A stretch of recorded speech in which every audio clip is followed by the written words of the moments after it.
something that also, probably most of the people in this room know this, but probably your average man on the street doesn't, that state and local government is really where the rubber meets the road in the government world, that in terms of contribution to GDP, state and local governments are much greater than the federal government. Uncle Sam takes a bigger bite out of your paycheck than the states and the local governments. But a lot of that money goes to households in the form of transfer payments, Social Security, Medicare. A lot of that money is trickled down to the states through grants, and a relatively small amount stays behind for providing actual services such as defense and all of the things that our government agencies do. In contrast, the money goes down to the state and local government, and particularly at the local level, it's almost all spent delivering services, education, police, fire departments, and the like. We produce price indexes, and I guess you could argue that these price indices are kind of byproducts of the national accounts. We do these price indices so that we can get estimates of real output. We want to strip inflation out of the nominal dollars and look at how the real economy is doing. So this involves disentangling prices and quantities, and we produce price indices and quantity indices, but these are only for goods and services. Things like social benefits, interest payments, subsidies, e.g. Medicaid. These are transfers among sectors. They're not final demand, so we don't deflate them. The next bullet, where are the state and local price indices located? You can look on the BEA website, and I recommend that everybody do that if you haven't done so already.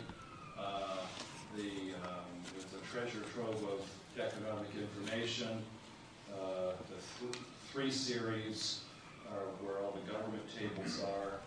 And these price indices all pertain to what we call general government.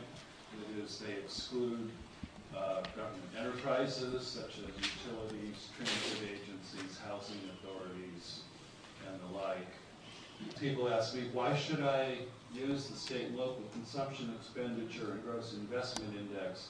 How is that different from the CPI? And the two indices are based on different market baskets of goods. The CPI includes such things as food and shelter and transportation and entertainment, whereas the state and local index uses a market basket that's based on such things as employee compensation and fuel, utilities, services, office supplies, construction costs, equipment, and so forth.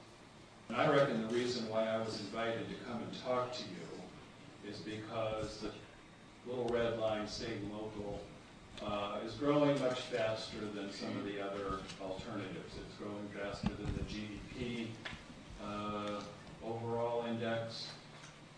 It's growing faster than the PCE index, that's the consumer, that's BEA's version of the CPI, that's the household index, and it's growing faster than the CPI. So, so why is that so?